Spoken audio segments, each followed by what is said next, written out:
শান্তিতে নোবেলজয়ী ডক্টর মোহাম্মদ ইউনূস কিছুক্ষণ আগে অর্থাৎ দুপুর 2টায় দেশে ফিরেছেন। এখানে তাকে সংবর্ধনা দিতে দেখতে পাচ্ছেন হাজারো মানুষ এখানে অপেক্ষা করছেন। আজকে দুপুর 2টায় মূলত তাকে তিনি দেশে ফেরার কথা রয়েছে এবং তাকে সংবর্ধনা দেওয়ার জন্য এখানে হাজারো মানুষ অপেক্ষা করছেন এবং আইনশৃঙ্খলা রক্ষাকারী বাহিনী, এই সেনাবাহিনী তারা ইতিমধ্যে এখানে ব্যাপক নিরাপত্তায় আছেন।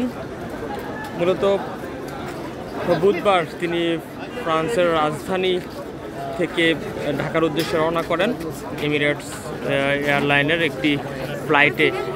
দুপুর 2:10 তিনি নামেন এবং আমরা যেটি দেখতে পেয়েছি কিছুক্ষণ আগে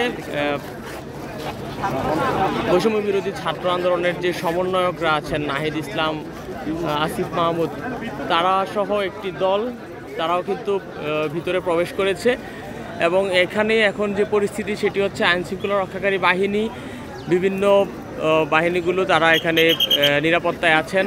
গ্রামীণ ব্যাংকের প্রধান কার্যালয় থেকে একটি দল তারা এসেছেন, তারা এখানে সংবর্ধনা দিতে আমরা দেখছি যে ভিড় করছেন। এছাড়া 3 বাহিনীর প্রধান সহ বিভিন্ন কর্মকর্তাগণ তারা ভিতরে প্রবেশ করেছেন, আমরা কিছুক্ষণ আগে দেখেছি। এবং নাহিদ ইসলাম সহ আসিফ মাহমুদ, যে বৈষম্য বিরোধী ছাত্র আন্দোলনের যে সমন্বয়করা আছেন, তারাও ভিতরে প্রবেশ করেছেন এবং এই জায়গাটিতে এখন বিভিন্ন ইলেকট্রনিক এবং প্রিন্ট মিডিয়ার যে সাংবাদিকরা আছেন তারা অপেক্ষা করছেন এবং আমরা দেখছি যে উপরেও কিন্তু আইনশৃঙ্খলা রক্ষাকারী বাহিনীর বিভিন্ন সদস্য তারা এখানে অবস্থান করছেন। ডক্টর মোহাম্মদ ইউনূসকে প্রধান উপদেষ্টা করে দেশে অন্তর্বর্তীকালীন সরকারের গঠনের সিদ্ধান্ত নেওয়া হয়েছে। গতকাল অর্থাৎ মঙ্গলবার রাতে বঙ্গভবনে রাষ্ট্রপতি মোহাম্মদ শাহাবুদ্দিনের সঙ্গে 3 বাহিনীর প্রধান এবং সরকারি চাকরিতে কোটা সংস্কার আন্দোলনের নেতৃত্ব দেওয়া যে বৈষম্য বিরোধী ছাত্র আন্দোলনের যে সমন্বয়করা তারাই সিদ্ধান্ত দেখে আমরা দেখছি যে আরও কয়েকজন সমন্বয়ক তারা এখান দিয়ে যাচ্ছেন, তারাও হয়তো ভিতরে প্রবেশ করতে পারেন। ইতিমধ্যে নাহিদ ইসলাম, আসিফ মাহমুদ সহ একটি সমন্বয়ক দল তারা কিন্তু ভিতরে প্রবেশ করেছেন। এখানে আমরা দেখতে পাচ্ছি বাংলাদেশ বিমান কেবিন ক্রু ইউনিয়ন, তাদের হয়তো সংশ্লিষ্ট বিভিন্ন ব্যক্তিবর্গ সহ অসংখ্য মানুষ তারা ফুল সহ জাতীয় পতাকা দিয়ে ডক্টর মোহাম্মদ ইউনূসকে বরণ করার জন্য অপেক্ষা করছেন এবং এদিকে আইনশৃঙ্খলা রক্ষাকারী বাহিনী তারা অবস্থান করছেন।